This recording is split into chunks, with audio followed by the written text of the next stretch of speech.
Hello friends, Siragadikka ஆசை என்ற எபிசோடில் என்ன நடக்கலாம் அப்படிங்கிறத பற்றி பார்க்கலாம். இன்றைக்கான எபிசோட் அதிரடியான எமோஷனல் எபிசோட் அப்படின்னே சொல்லலாம். கூட்டு குடும்பத்தில் நடக்கிற பிரச்சனைகளை ரொம்ப யதார்த்தமாக முத்து மீனாவோட நடிப்பில் சொல்கிறதுனால தான் இந்த கதை எல்லாத்துக்கும் பிடிச்சதாக இருக்குது. அதுவும் இப்போ கடந்த 2-3 நாளாக ஓடுற எபிசோட்டனால டிஆர்பிலாம் சும்மா வேறு லெவலில் தெறிக்க விட்ருக்காங்க. நம்ம ஃபஸ்ட்டாகவே இது பேசலான்னு தான் நினைக்கிறது. ஆனால் எல்லாருமே இந்த கதையை பேசுகிறதுனால நம்ம பேசுகிறதெல்லாம் நிறைய பேர் பார்ப்பாங்களாங்கிற மாதிரி கொஞ்சம் ஒரு மாதிரி கவலையாக இருந்ததுனால தான் நான் பொதுவாக இதை 3வது நாளாக தான் இதை பேசுறது.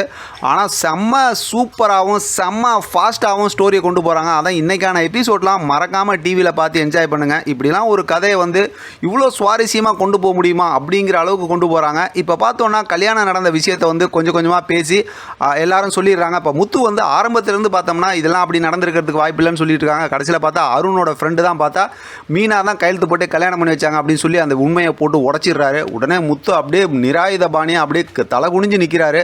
ரொம்ப அவமானப்பட்டு போகிறாரு. மீனா சமாதானப்படுத்துறதுக்கு வராங்க. ஆனால் மீனாவை பேசாத அப்படின்னு சொல்லிட்டு அங்கேருந்து கிளம்பிடுறாரு. ஆனால் எல்லாரும் என்னென்ன பேசணுமோ எல்லாமே முத்துவை பேசிடுறாங்க. ஆனால் மீனா செஞ்சது தப்பாக ரைட்டான்னு பேசணும்னா அதுக்கே ஒரு பெரிய டாபிக் வேணும்.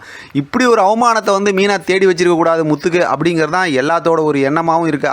அவங்க அம்மா சொல்லிட்டாங்க, மாப்பிள்ளை வராமல் இந்த கல்யாணம் நடக்காது, நான் இல்லாட்டி இந்த கல்யாணத்தில் இருக்க மாட்டேன்னு சொல்லி அவங்களும் போயிடுறாங்க. இப்போ பார்த்தோம்னா மீனா எல்லாம் மாறி மாறி பேசிக்கிறாங்க. அண்ணாமலை ஒரு பக்கத்து பேசுகிறாங்க, சமாதானம் பேசிக்கிட்டு இருக்காங்க. இப்போ பார்த்தோம் அப்படின்னாக்கா முத்து அப்படியே கோவப்பட்டு அங்கேருந்து கிளம்பி போகிறாரு. செல்வம் தடுத்து நிறுத்துறதுக்கு ட்ரை பண்ணுறாரு. ஆனால் முடியல. இப்போ பார்த்தா சீதா மீனாவோட அம்மாவும் அங்கே போய் ரூம்குள்ளார உட்காந்துக்கிறாங்க. அண்ணாமலை தான் பாவம் கடந்து அல்லோலப்படுறாரு, இங்கிட்டும் பேசுகிறாரு.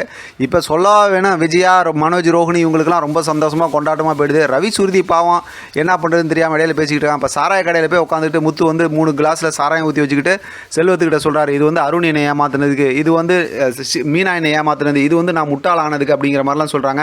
எவ்வளவோ செல்வம் சொல்லி பார்க்குறாரு. இருந்தாலும் முத்து அப்படியே சாராயம் குடிக்க ஆரம்பிச்சிடுறாரு. இங்கேருந்து செல்வத்தையும் போக சொல்லிடுறாரு. இங்கே பார்த்தோம் அப்படின்னா அருணு கூட இருக்க அந்த போலீஸுங்களாம் இருக்காங்கல்ல, அவங்க வழக்கம் போல் வீரவசனம் பேசிக்கிட்டு இருக்காங்க. இப்போ அருணோட அம்மா பரவாயில்லடா, சமாதானம் தான், இருந்தாலும் என்கிட்ட சொல்லாமல் செஞ்சு தப்பு தான், பார்த்துக்கலாம் அப்படிங்கிற மாதிரி சொல்கிறாங்க.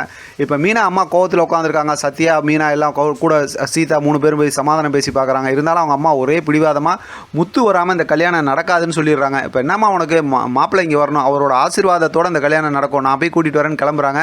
கூட சீதாவும் வராங்க. வேணான்னு சொல்லி பார்க்குறாங்க. இருந்தாலும் அவங்களையும் கூப்பிட்டுட்டு பின்வாசல் வழியாக கிளம்பி போய்கிட்டு இருக்காங்க. இங்கே ரவி சுருதி அது சம்மந்தமாக பேசிகிட்டு இருக்காங்க. விஜயா அண்ணாமலை கிட்ட பாருங்கள், இப்படி ஒரு கல்யாணம் நிற்கிது பாருங்கள் அப்படிங்கிறாங்க. இப்போ அருணோட அம்மா அவங்களுக்கு சமாதானம் சொல்லிட்டு இருக்காங்க. என்ன இந்த கல்யாணத்துக்கு போய் இப்படி பேசிகிட்டு இருக்காங்களா, அண்ணாமலையும் போய் சமாதானம் பேசுகிறாரு.